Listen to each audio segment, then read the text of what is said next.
Good evening.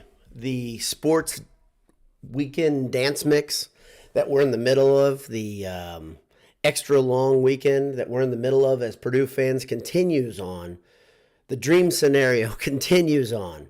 Purdue has just beaten IU, not just about an hour ago, I guess, beaten IU in Bloomington to retain the bucket, to win an outright Big Ten West title. And I'm going to talk about it a little bit. Sorry.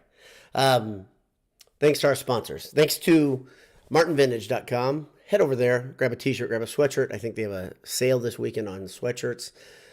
Enter Boiled at checkout for 15% off. And win on campus. Win in West Lafayette. Win in God's country. Head over to Vine Street. Go to AJ's. Before you go over there, go eatajs.com. Pre-order. Order ahead. Get something you want. Get something you like. Order for a pal. Pay for them. Be generous. It's almost Christmas season after all. EatAJs.com. I'm wearing a shirt my brother made last year for a group of us that watch Purdue football together, that sit together in the stands. He makes a shirt every year. I think this may be last year's, the year before. But the idea of being grateful for something is something that came up a lot in the postgame presser, and I wanted to address that. We saw a different Jeff Brom. For the last 2 weeks, we've seen a different Jeff Brom, a Jeff Brom that I like a lot, a Jeff Brom that's more candid, more honest. Today, you saw one, I've never seen it. Saw Jeff Brom go to tears, and it wasn't because Purdue won the Big Ten West. It was because he was thankful for what his quarterback had sacrificed recently. And I don't know exactly what it is, but I have a feeling I know what it is. I'm not gonna publicly talk about it. But if it's what I think it is, I know he's going through the ringer right now. And his performance is guttier than you believe. Coach Brom referenced AOC's family. He talked about things he's going through. And so O'Connell looked flat in the first half especially. He was overthrowing people. He didn't look like himself. And at the end of the game, when Purdue clinched, O'Connell was in tears. It wasn't just about the game, but it's partially about the game. It's about fighting through adversity. It's the things you learn in that process that O'Connell had to deal with. The game was not a great game. It was not a beautiful game. It was a great microcosm of the season, really, for Purdue, though. And I'm going to talk a little bit about a scenario and what we're looking at and how great this is. But that first half was an ugly dog of a half. At one point, it looked like Purdue was going to go down 14-3, maybe in the first quarter. IU's quarterback goes down with a pretty gruesome looking injury. It looks like he, to me, if I was guessing, they haven't said yet, looked like he tore his right ACL, non-contact injury. He was just rolling. He was kind of faking, and not faking his injury, but made a fake. Fell down violently, and all the momentum swung to Purdue, but it really didn't swing the game just yet, because in the second quarter, Purdue and IU stood pat. 7-3 in the first quarter, 7-3 after the second quarter. Jeff Brom's record of play calling in the second quarter that is vanilla or uninspiring, and Purdue's inability to execute continued. This has happened all season, it feels like. I don't have the stats in front of me, but I know second quarter has just been painful for our Boilers this year, especially offensively. The defense did their job to hold a team, I don't care who it is, in the modern era, to not scoring at all in a quarter is pretty amazing, especially when your offense is getting off the field so quickly, which Purdue was. Purdue has a tendency to, it's a smart thing, they'll pull Maccabee off for a quarter or half a quarter to keep him fresh. And when they took him out of the game, Purdue really didn't move the ball. At the same time, that was when O'Connell was sailing the ball so badly. And you saw O'Connell come off the field at one point, and Brom looked like he wanted to lay into him. And he kind of chewed a little bit on him, but he didn't do what he used to do to Blau and Sindelar. Then in the post game, I watched Jeff Brom reference AOC and the things he's going through. And all of a sudden, I felt like a jerk for thinking, man, Jeff Brom should bench him just for one possession. I don't think O'Connell deserves to be benched, but benching him for possession, I think it's never bad to use the power of the bench with a quarterback just to let him know, hey, chill. You can do this. Bring in Burton for a little bit. See if you can move the ball. Give the defense a chance. Purdue needed something, but they didn't find it in that second quarter at all. Instead, the third quarter was pretty dynamic. And Purdue, I just realized I didn't. Oh, maybe I did. I hope I uploaded. I put an image on this. I put together an image of Purdue clinching the West. I hope I put that on. You guys can tell me if I did. But yeah, Purdue found their rhythm in the third quarter and kind of pushed IU out. But they did what they did all year, and then they'd let IU storm right down the field and keep the game close. Felt a bit like that Nebraska game where Purdue pushed out and then let them back, pushed out, then let them back. And the thing wasn't really put away until late in the fourth quarter. Of course, the nail in the coffin was Travis Trice and Jalen Graham just teaming up on a guy and saying, okay, if you don't want to go down, fine, we'll keep you vertical and we're going to get this ball. And they just kind of hammered a guy as the ball was in the air. Trice says in the post game, he caught the ball with his groin and then he went in the end zone. And that's the image I used as my background for the clinching of the Big Ten West Championship. In the postgame, we also got to see Charlie Jones and Devin Maccabee talk. And how blessed, how lucky, however you want to say it, whatever your perspective is Purdue for having those two guys this season. Without them, I don't know what the Purdue offense would have looked like. Aiden O'Connell didn't have the season that I was hoping he'd have. But I thought Purdue would have 9 wins at the beginning of the season. I documented, I talked about it a lot, right? Purdue ends up with 8 wins and the Big Ten West Championship, which is, I think, if you say 9 or 10 wins in the Big Ten West Championship, I think that's about as good as you could hope. And if they have 9 or 10 wins in the Big Ten West Championship, they're probably ranked in, let's say they're 9 wins, they're probably ranked in the top 20. If they have 10 wins, they're probably ranked in the top 15. And then they'd probably still be playing Michigan in the championship. The one game, if you want to look back on it, the one game that bothers me the most still, the one that sticks in my craw, however you want to say it, that Syracuse game, because Purdue played Syracuse at the wrong time. Syracuse was hot. Purdue was trying to figure some things out. Purdue played stupid that game. Purdue played inconsistent. Purdue tried to deal that thing away. Purdue met Syracuse at the wrong time. Like the old Gene Katie adage is not who you play, it's when you play them. And Purdue loses to Syracuse. If you put that one game there, if we flip that one, that's the one that bothers me more than anything. I know they had other games that were one-possession games the other way, but if you flip that game, then you've got the 9-win season and the Big Ten West. Almost exactly what I thought. So my whole point is, this is about perspective. This whole season is about perspective. Sure, this season felt awful at times. Today felt awful at times. Based on what you guys were interacting with me on Twitter, you guys were feeling the same way I was. It was an uninspiring looking Purdue team, a team that looked like, hey, we're not playing for anything. We know it's not true. We know they were trying to do it, but IU was also very inspired. Tom Allen is great at pushing emotional buttons with his team.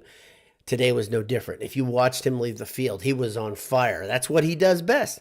That's why, honestly, I've always liked Tom Allen, but I never thought he was that great of a head coach. I think he's going to be back next year. Like I said, his buyout's too big. The really interesting thing, the inability for IU to find the right quarterback was so obvious today, because they end the game with the guy who started their season, Blazalik. I can't remember his name is. Basilic. But they started the game with a guy who was really dynamic and ran a very, very tough read option, where you had to have a man on him all the time. With Basilic in the lineup, they were looking to run a very high-paced offense and pass more, but Basilic is not that good of a passer. He showed it a couple times. On those long drives, sure, Purdue was given space. Purdue's zone looked super soft. Purdue's defense leaves us all with a lot of question marks as they head towards Indianapolis to play Michigan. Let's say that again. Purdue is going to Indianapolis to play Michigan for the Big Ten title. How great would it be to knock Michigan out of national title contention? I don't think it's likely at all. I'll say that. I don't think it's likely. I have friends that are Michigan grads. My first boss, my first job, he's a Michigan grad. He lives out in New Hampshire. And he said, if I could, I'd come out and we could watch this game together. I'm like, oh, fat chance, man. I didn't say it to him. I'm not watching this game with a Michigan fan. Sorry. And I couldn't bear to watch this game with an IU fan today. I watched it by myself. I wanted to get to Bloomington. I called 5 or 6 people to say, hey, who wants to go with me? Kind of a last-minute thing. I couldn't get anybody to come with me. Weather looked perfect. LBD got to go there. He said he tried to rush the field at the end of the game. IU security and police kept him off. I said, you're not at home.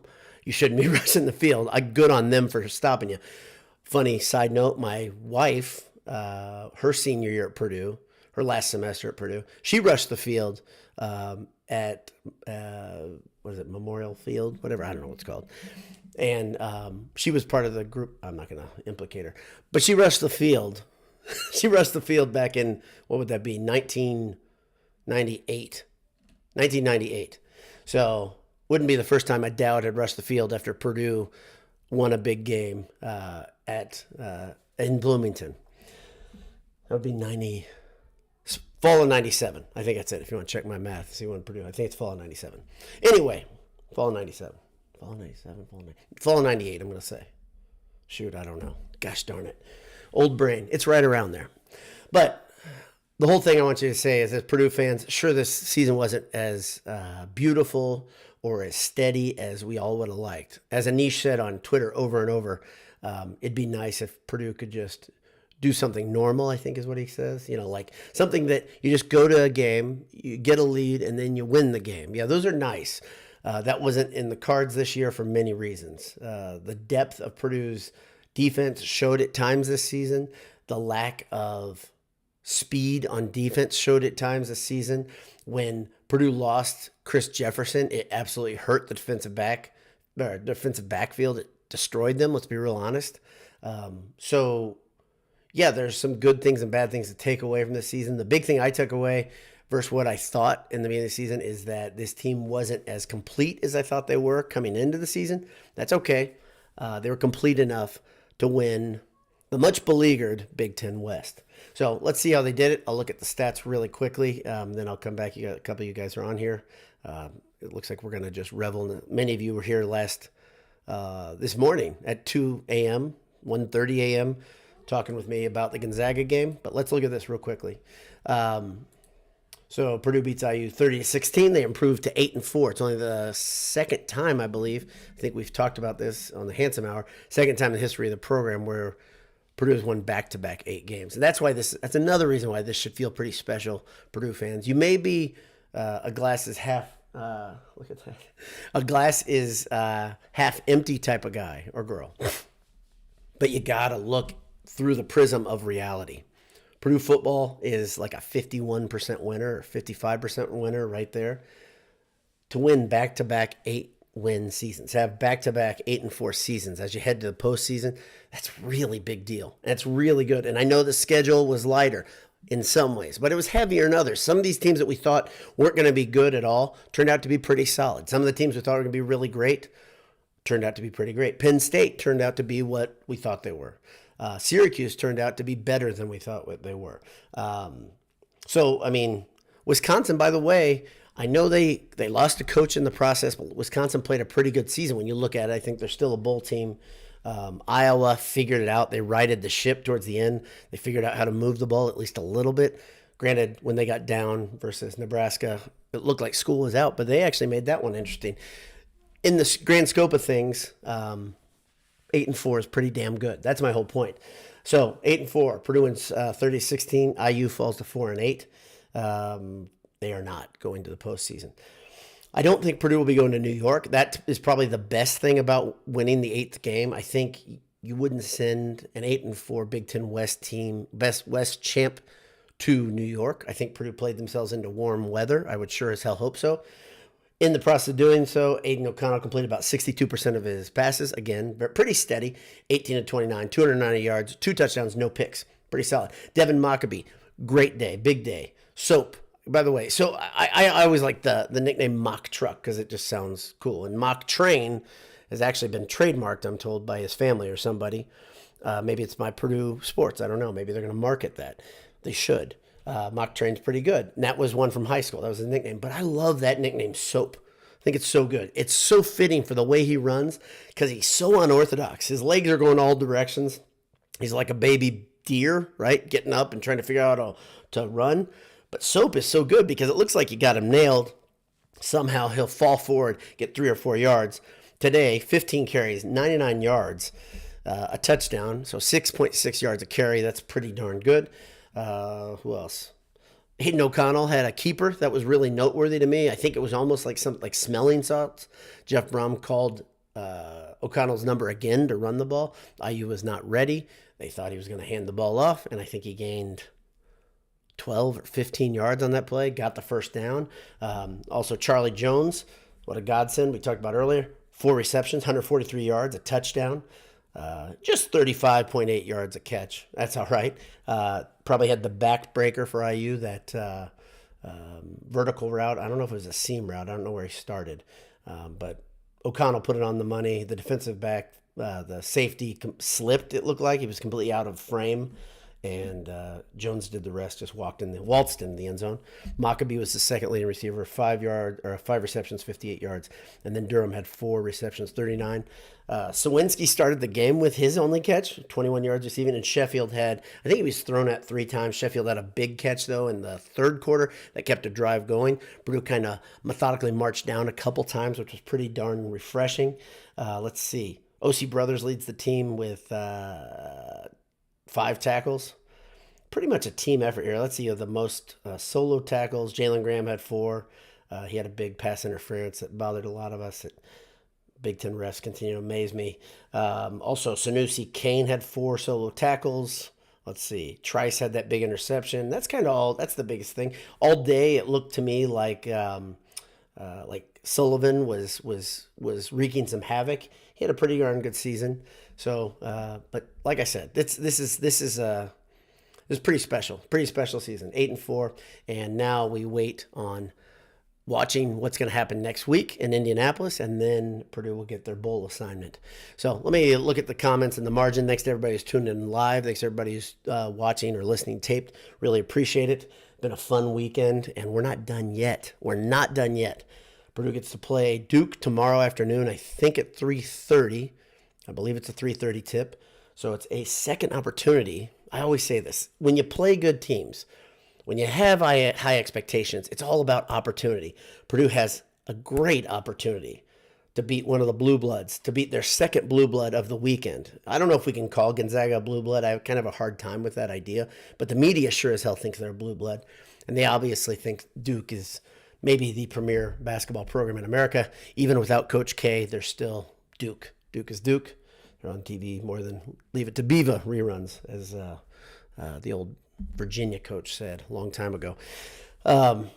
Thanks to my dad for tuning in. I see he is here live. Dad, thanks for watching. Yeah, my dad says he never doubted. And one thing, I'm going to give him a tip of the cap to my dad right now. I haven't done this. I didn't text him this or call him after the Gonzaga game, but I have to give him credit. He called something that sounded so outlandish back 2 months ago, I believe. And he said, I think this Purdue basketball team, so let me switch gears for a second. I think this Purdue basketball team could be better than last year's Purdue basketball team. And if you think about how asinine that sounds, how crazy that sounds, just saying it, since Purdue reached number 1 last year, it's ridiculous. But let's look at that last season. And like I said last night, Purdue peaked in November last year, right? They really played their best basketball when they beat, was it North Carolina, Villanova, North Carolina, I believe.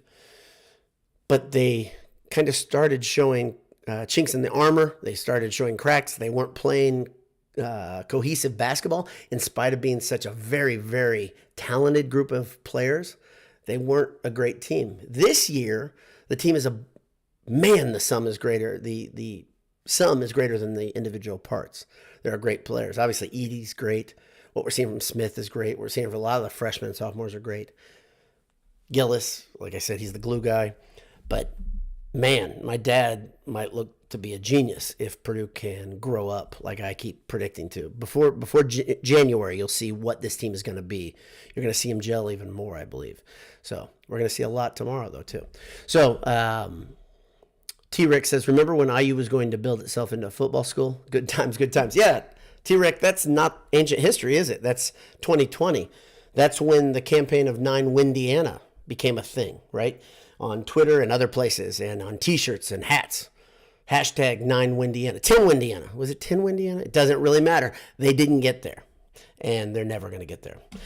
Brian Hannon says, this has to be the greatest weekend of Purdue sports in our lifetime, especially if we beat Duke tomorrow. Brian, I've been discussing that very idea with my dad and some others via text, and he agrees. He's Purdue class of 1970, and he thinks that this is up there. I said, I think you got to go back to 1980 to talk about what the best weekends are. Anytime you get into the Final Four, for me, that's going to hold a special place, obviously, and we haven't seen that since 1980. I was 5. My dad remembers it better. He went to the game in Indianapolis when they got knocked out. And they had a consolation game, which is weird history about the NCAA tournament that used to have a consolation game. How awful would that be? I don't know if my dad went to that. I think he went to the game they got knocked out of.